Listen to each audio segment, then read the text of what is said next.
एक भारत जो अपने आप को सेकुलर मुल्क कहता है, जहां तमाम मज़ाहिब के लोगों को हर तरह की आज़ादी देने का दावा किया जाता है, वहां मुसलमानों के साथ जो सलूक हो रहा है वो तो सबको पता है। लेकिन अब उनके एक कानूनदान ने मोहम्मद रिजवान के खिलाफ कंप्लेंट कर दी है। इससे पहले जैनब अब्बास के खिलाफ उन्होंने शिकायत की।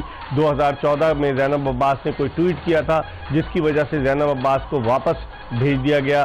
जब उन्होंने एक ट्विटर हैंडलर पे जैनब अब्बास ने क्लैरिफाई किया है कि उन्हें डिपोर्ट नहीं किया गया, बल्कि आईसीसी ने, ब्रॉडकास्टर ने कहा कि आप चली जाएं। रिजवान के मामले पर भी बात करेंगे, लेकिन आज के मैच के हवाले से हम गुफ्तगू करते हैं। हमारे साथ स्टूडियो में हर रोज़ की तरह मौजूद हैं पाकिस्तान के साबिक टेस्ट क्रिकेटर आमिर सुहेल, जिनके बारे में अभी हमें पता चला ये डायरेक्टर मार्केटिंग भी रहे हैं पाकिस्तान क्रिकेट बोर्ड के।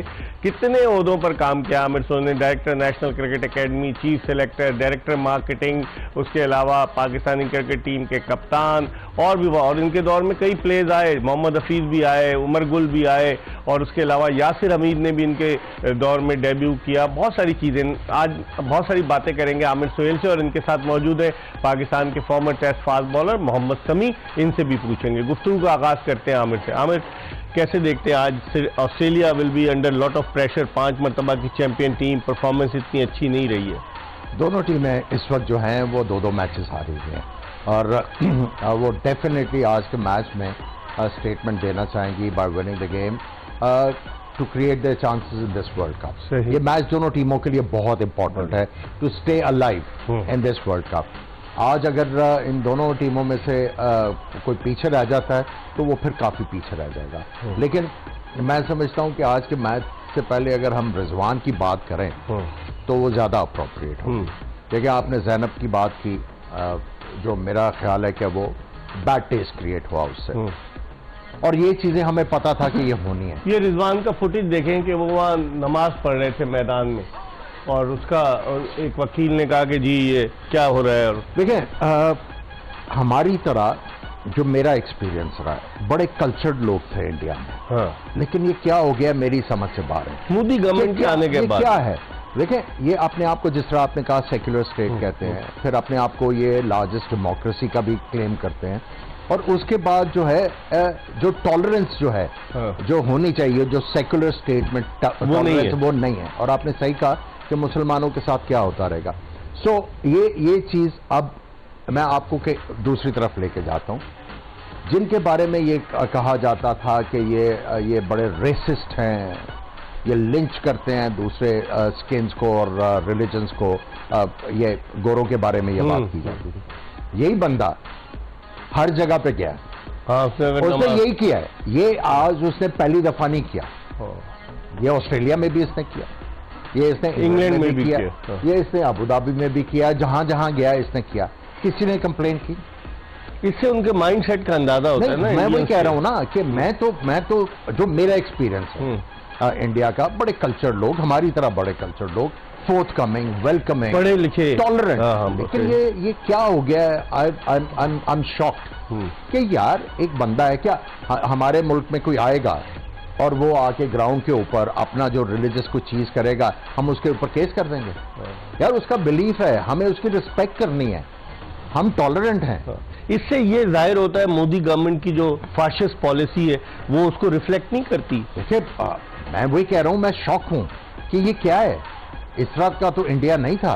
आई थिंक इनको जरा देखना चाहिए कि हम क्या कर रहे हैं और हमारी रेपुटेशन क्या बिल्ड हो रही है, कि ये एक इनटॉलरेंट नेशन बनती जा रही है।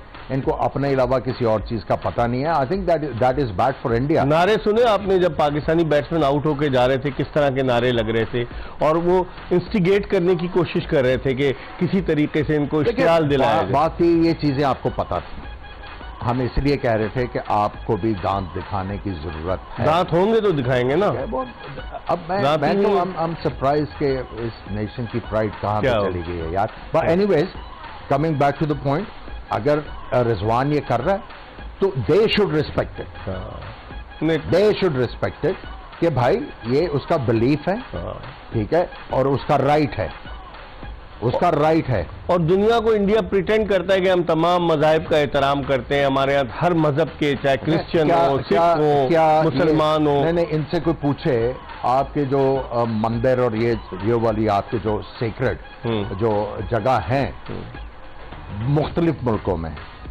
उनको ख़त्म कर दिया जाए। बिल्कुल। ये अगर आपको यूरोप में, इंग्लैंड में, अमेरिका में, इवन आपको यूनाइटेड अरब एमिरेट्स में, पाकिस्तान में भी पाकिस्तान में भी है, क्या उनको ख़त्म कर दिया जाए? सही। समी, आप कैसे देखते हैं ये इस तरह का वाकया? इससे एक बैड टेस्ट जाता है। अभी पाकिस्तान के 6 मैचेस बाकी हैं और वकील जो है जाकर अपील कर रहा है। फिर उसने ये कहा कि जी, उसने रिजवान ने ये भी कहा कि मैं जो अपनी इनिंग्स है गाजा के लोगों के लिए जो है वो उनको डेडिकेट करता हूँ। तो ये उनका माइंड सेट है। आप इस हवाले से क्या कहेंगे? देखें, बड़ा अनफॉर्चुनेट है, जैसे आमिर भाई ने कहा कि नज़र आया है कि देखें इंडिया अपने आप को सेकुलर एक स्टेट कहता है और कहता है कि हर किसी को आज़ादी है। तो मेरे नहीं ख्याल के कोई ऐसा काम किया, नमाज अगर पढ़ ले हैं तो इससे मेरा नहीं ख्याल कि आप जाके केस कर दें किसी पे। देखें, ये राइट्स है, हर किसी को अपने बिलीफ का राइट्स है। आप देखें बहुत सारे, अगर आप देखें IPL में भी काफ़ी दुनिया से लोग आते हैं, तो क्या किसी पे पाबंदी है उनके रिलीजियस राइट पे, मतलब एक्ट करने पे? तो ये थोड़ा सा देखें, ये टारगेट किया जा रहा है एज अ नेशन पाकिस्तानियों को। जैसे आमिर भाई ने कहा, क्या हमें इससे अंडर प्रेशर नहीं कर रहे मेंटली पाकिस्तानियों को? 6 मैचेस बाकी हैं, आप इस तरह के सारी टिकटें इन्होंने मुसलमानों की जो वो हिस्टोरिक इमारतें हैं उसके ऊपर लगाएंगे। हाँ, बताइए। ठीक है, वो इनकी इकोनॉमी में सबसे बड़ा फैक्टर है। जो टूरिस्ट आते हैं, ये जो बड़े बड़े ये वंडर ऑफ द वर्ल्ड है ना ताजमहल और बाकी चीजें, तो इसको भी गिरा दो। जी समी, आप क्या कह रहे थे? बिल्कुल यही है कि देखें ये बहुत गलत है और हर किसी को एक आज़ादी है अपने मज़हब को, अपने रिलीज को फॉलो करने के लिए। तो वेरी अनफॉर्चुनेट है और इससे आप अंदाज़ा लगाएं कि इंडिया किस तरह से डोमिनेट कर रहा है। खाली कि ये ICC इवेंट है, लेकिन अगर आप पूरे इवेंट देखें तो ICC अपनी मर्जी की अपनी विकेटें भी अपनी मर्जी की बना रहा है। फिर इस तरह की बातें आ रही हैं, देखें पहले प्रेजेंटर के खिलाफ थी, अब प्लेयरों के खिलाफ आ रही हैं। तो ये कहीं ना कहीं जाके ICC को इंटरवेन करना है।